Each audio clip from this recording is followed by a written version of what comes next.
Good afternoon, everyone. Thank you for joining. This is the Best Practices for Safeguarding Your Data session. My name is Michelle Chesser. I'm one of the Customer Account Managers here at Quisitive. Today, our presenter will be Ed Higgins. Ed Higgins is the Director of Security and Compliance. He is a security and compliance thought leader and evangelist for Quisitive. His information security career spans 37 years, notably serving 12 of those years in roles including CIO and CISO. Ed, I'm going to go ahead and turn the presentation over to you so we can get started. Well, thanks, Michelle. You've been a trooper helping everyone keep their house in order. Thanks, everyone, for taking the time out of your day and to spend the time with me here on our discussion around best practices for safeguarding your data. A security breach is technically any time an intrusion happens or an incident happens that results in a unauthorized access to an environment. We're talking about, of course, we're talking about cyber. A cybersecurity breach typically is when someone gains an unauthorized access into an environment. It could be by accident, where someone left a door open and someone passes through that door and gains access to information they shouldn't see.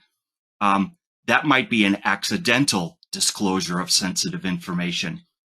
Say a cybersecurity intrusion where you might see a bad actor come in and shut down a system or take an environment for ransom or impersonate a chief financial officer to try to harvest funding out of accounts payable, stuff like that.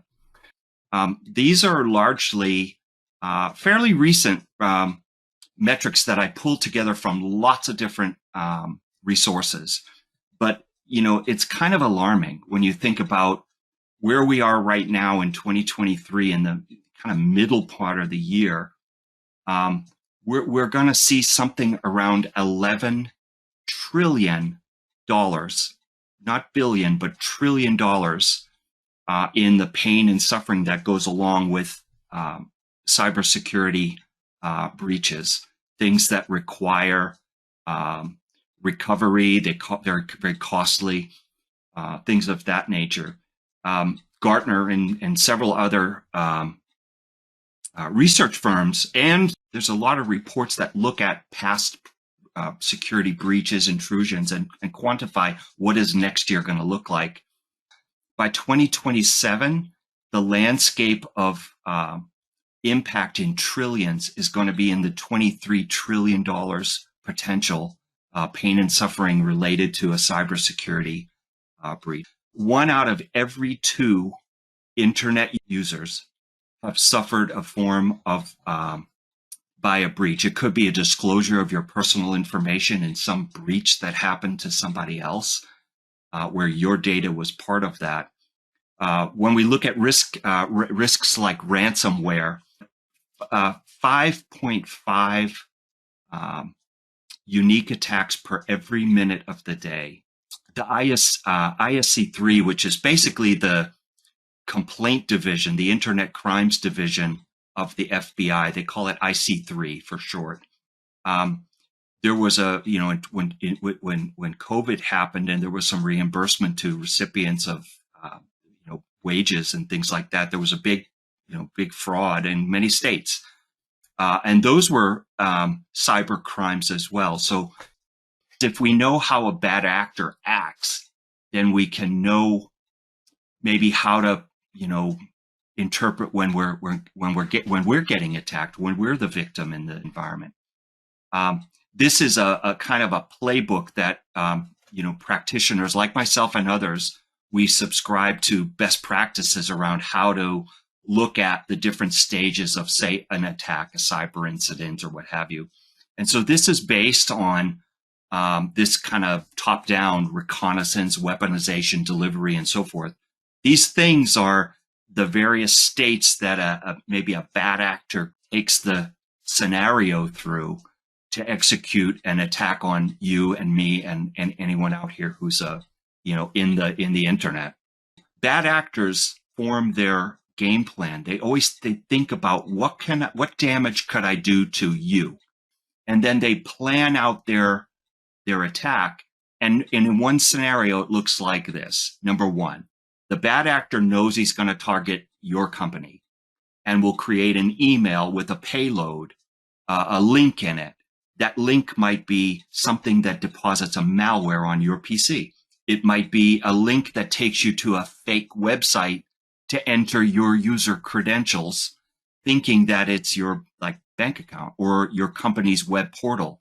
The fake environments out there can look pretty convincing, so you have to be very careful about how to know the difference between a good site and a bad site. There's some ways to tell. But when that email comes in your inbox and you click the link, you're the victim. I'm the victim. We click that link and something happens. It takes us someplace. It might install that malware and trigger something to happen. It could be, like I said, that let's try to steal your credentials. And if a bad actor steals your credentials, then they can come into the network as you and do things as if they were you. So we don't want that.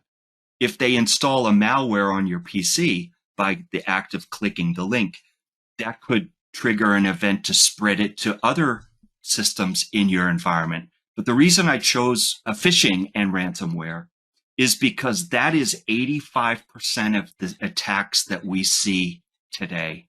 It all starts with a phishing, and someone clicks a link hundreds of thousands of times a day.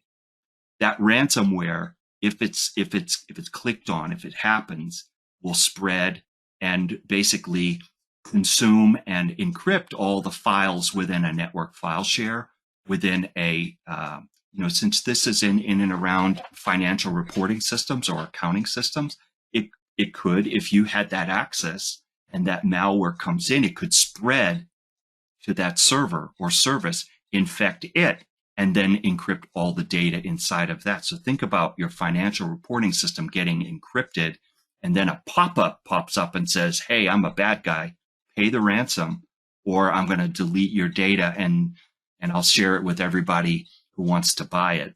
And so it gets very scary very quickly. And the best way to deal with it is having a plan of action, what they call them incident response plans. Your IT departments, IT professionals tend to know that. But it basically is a playbook for, if this happens, here's how we respond. And so if the ransomware is successful and encrypts the server, then the victim either pays the ransom or they lose their data.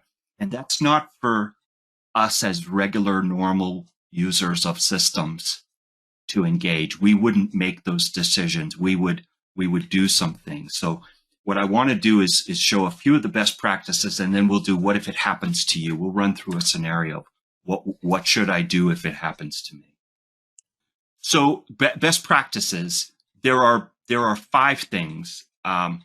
That 85% of the phishing, nearly all of it, at least 99% of that phishing, the things that are trying to entice you to click the link and enter your credentials, can be unhooked, disabled, if your company would implement multi-factor authentication across the board. It's easy to say that. It involves the end user. Us as users have to use multi-factor. And basically, we all know it. Our bank has two-step or multi-factor. Our banking applications tend to have it. The workplace should have it as well. Knowing how to tell the difference between a good email from a bad email, is it coming from a bad actor or a regular user or a legitimate user?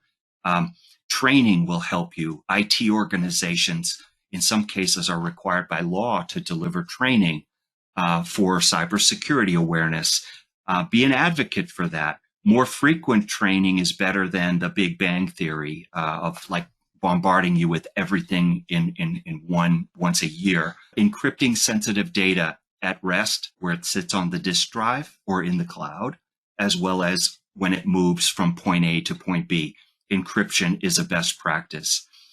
Patching servers. Lots of malicious software spread because of vulnerabilities in unpatched servers or weaknesses that haven't been fixed yet. There may be a fix for them, so keep up with your patch management program. and then monitor and automate.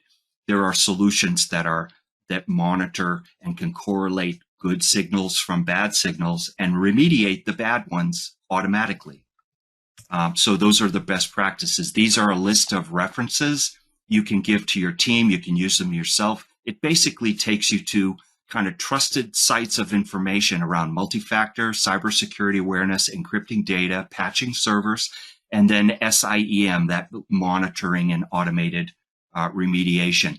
These links are largely driven by Microsoft. You should know this. Microsoft is a partner of ours. It's what we kind of leverage a lot of our work. It doesn't apply entirely to Microsoft's tools, but Microsoft is a recognized leader in a lot of these areas. And Magic Quadrants are kind of one measure. The Gartner Magic Quadrant tends to bubble up who are leading in certain categories. And Microsoft is virtually leader in all of them. So something to consider and look at some of their planning guides for these implementations to make it easier for users to adopt and IT to adopt these technologies. So what if it happens to you if you click the link? There's always someone who clicks the link.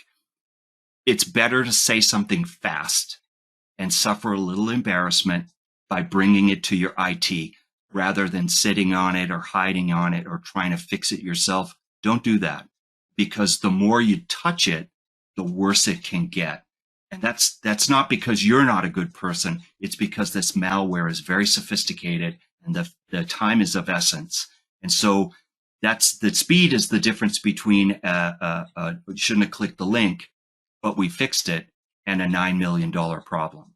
So think about that as a user. For IT, containment, those headings, identify, contain, investigate, remediate, or recover, those are incident response best practices. And at the bottom is a pro tip for IT folks that may be on the call for a playbook on how to tackle ransomware. They can be scary when they happen.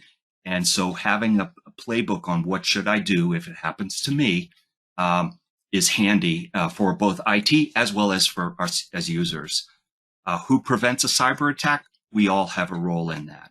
We're all significant players.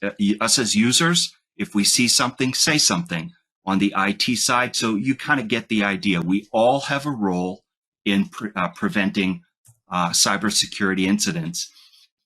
If you think about where we are now in the world, phishing emails come in and someone clicks a link. So by 2025, that isn't that far away, the consumerization of AI-based attacks will change the way IT security and all of us interact. So at the end of the day, we have to be on our guard. So the game is quickly changing to leverage AI. The thing about AI, it can make a phishing email look very, very convincing. Outside the lane, let me turn it back to Michelle to wrap us up. Thank you so much, Ed. Thank you so much for joining us today.